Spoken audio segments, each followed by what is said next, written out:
Hi beautiful, and welcome back to my channel. In today's video I'm going to be reviewing a foundation. So I was about to say testing, but I've already used this a couple of times. I'm really impressed with it and I wanted to share it with you. So kind of going back to the OG of my channel, I would actually test out stuff. I'm still going to be doing makeup, but I'm also going to be kind of introducing some lifestyle stuff, so like positivity, self-care, all of those things. So if you are interested in any of those, then head over to my channel and have a little look and see if there's anything that you would like to watch. And yeah, if you are already subscribed, thank you so much. And if you aren't subscribed, then consider subscribing if you enjoy anything beauty related or any self-care and self-growth kind of videos as well. And let's just get on into the video. Okay, so I picked up the Sleek Vitality foundation. I got it in light to medium, and this one is supposed to be really moisturizing as well. This is the brand that had the highlight, so there was like a I think there was like four, yeah, so like a quad highlight set, and there was one in Solstice, and it was really popular a couple of years ago, I believe. I picked this up in Poundland, and this is usually about £6.99, I think, somewhere around that mark, but obviously I bought it for £1.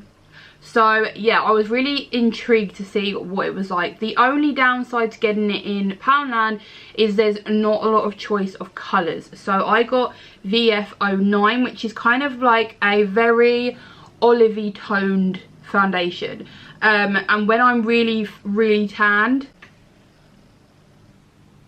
I'm really sorry if you can hear like lots of rain, because it is torrential rain at the moment, and also that light I believe is beeping. Anyway, so yeah, when I'm really tanned, I can get away with kind of wearing this. If you do wear tan, then VF09 is really good for like Bondi Sands, the ultra dark, and anything that is kind of more on the olivey side. So Bondi Sands is very kind of like olivey, a very like nice golden colour. It's such a good tan. So yeah, I'm just going to show you how I've been applying this and how I've been using it. What I do like is that it comes with this like little squeezy tube, so I just sort of like do that. Now at first it looks so dark, but when you blend it in, it's not that bad. But yeah, I've just been enjoying this, and my skin is dry. I would say dry to normal probably. I'm kind of drier in other areas and less dry in other areas basically. So yeah, I find that it's really, it says it's moisturising. So there's another one, I think it's Sleek Life Proof. This is obviously the Vitality one, and it's going to be more kind of catered to dry skin, whereas the Life Proof I believe is probably more for oily skin. And I just find this applies so nicely, like. And what I also really like about this foundation is that it actually dries. So with a lot of foundations for dry skin, they're quite oily, which makes them apply really nicely, makes them look nice on the skin, but they never ever seem to dry. This one does, and I don't need to powder it, so kind of it's defeating the object when you powder and you've got dry skin. You don't need to powder this. It really does dry, and it dries such a nice kind of like, it's got a good coverage. It's very kind of like, I would say it's like medium coverage. And then it dries to such a nice kind of like, I would say probably like demi matte possibly. Trying to find a mirror because I'm using the viewfinder to actually do this. Yeah, it's kind of like matte, but it doesn't look too flat, if you know what I mean. And obviously look, where I've started to, it looked so dark at first, and then when you start to like buff it in, it kind of softens the colour slightly.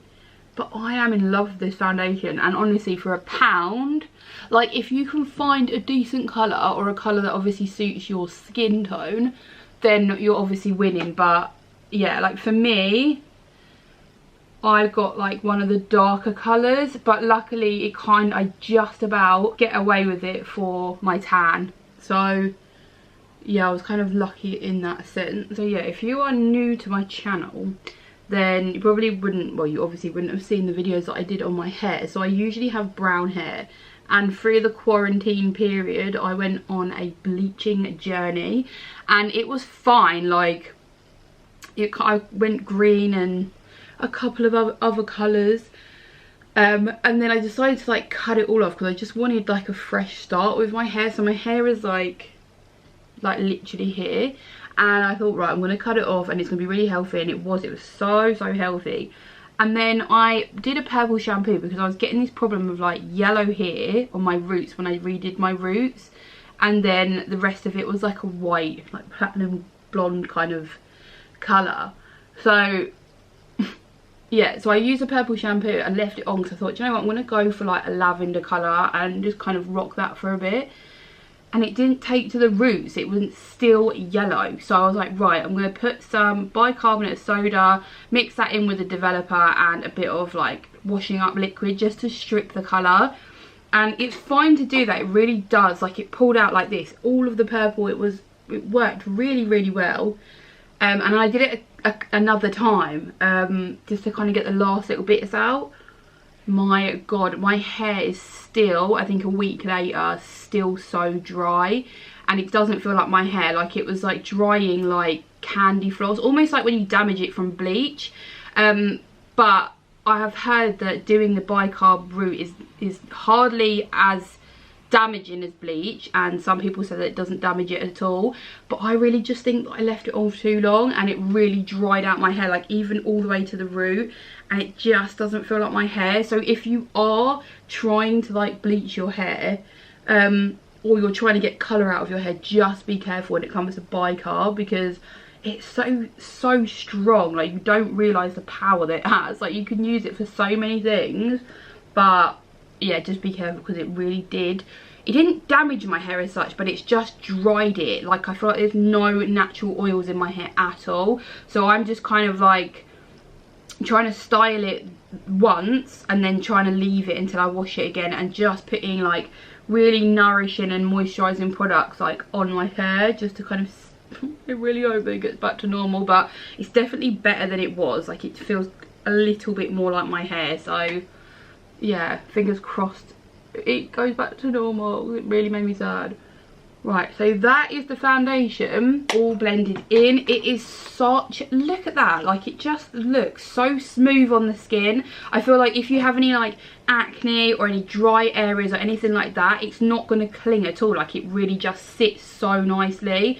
If you have got oily skin, I feel like you probably could use this as well, just because, like I say, it doesn't feel oily, it dries down. Like, once you sort of leave it and you let it dry down, you don't need powder. Like, if you have dry skin, you really don't need powder. I've got a hair in my eye. You don't need powder. If you are oily, then obviously you put powder on, it's not gonna affect it at all.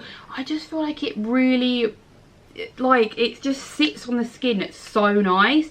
And to be honest with you, if you live in the UK and you do have, like, go to a Poundland, have a look in there, because they always have these types of foundations. If you can find the right colour, then brilliant. But if not, £6.99 or £7.99, whatever it is still really cheap. And honestly, probably the same, I would say, like, consistency and feel and look as a more expensive foundation. Like, it really is so nice. So I'm just going to come in close and just give you like a little look of it closer, basically. So I never feel like it sits in any creases. Like, I get a lot of dryness kind of like here on my nose. Just a really nice foundation, and it does have that sheen to it, but once it dries down, it just looks like a very soft kind of matte look. And I feel like when you put powders and stuff on it, as soon as it dries, you're good to go and you can put powders on it. It doesn't take that long, to be fair. And because I have been using it, I think I used it for a couple of weeks, like, solidly. And I feel like it just wears really nicely. Like, if you get hot and sweaty, obviously gradually most foundations will come off, and it wears off nicely. It doesn't go patchy, dry, or like off around certain areas. It just kind of like fades away throughout the day. But again, it's just a nice foundation to use if you have dry skin. Like, it really looks so nice on the skin. Like, I think I might try and stock up on these. It's definitely worth it. And like I say, if you want to get it in your actual kind of colour and skin tone and everything, then just get it from Superdrug, Boots, or anywhere that you can get it online where you can get the right colour. I would definitely recommend that. But yeah, that is the end of this video. So a really quick and easy one. Just wanted to show you a foundation that I found, because obviously on this channel I started off by doing makeup and finding cheaper products or cheaper alternatives so that you didn't have to spend too much money but you still kind of had a nice look with your makeup, and then also more tailored to like dry skin and stuff like that. So yeah, I really kind of wanted to share that with you. So yes, I really hope that you're having a lovely day and that you're looking after yourselves. If you're new to my channel, then consider subscribing if you enjoy anything beauty related, and also if you enjoy anything kind of like to do with self-care, self-love, self-growth, all of those things. And if you are already subscribed, then obviously, as always, thank you so much, and I will see you all in my next one. Bye guys.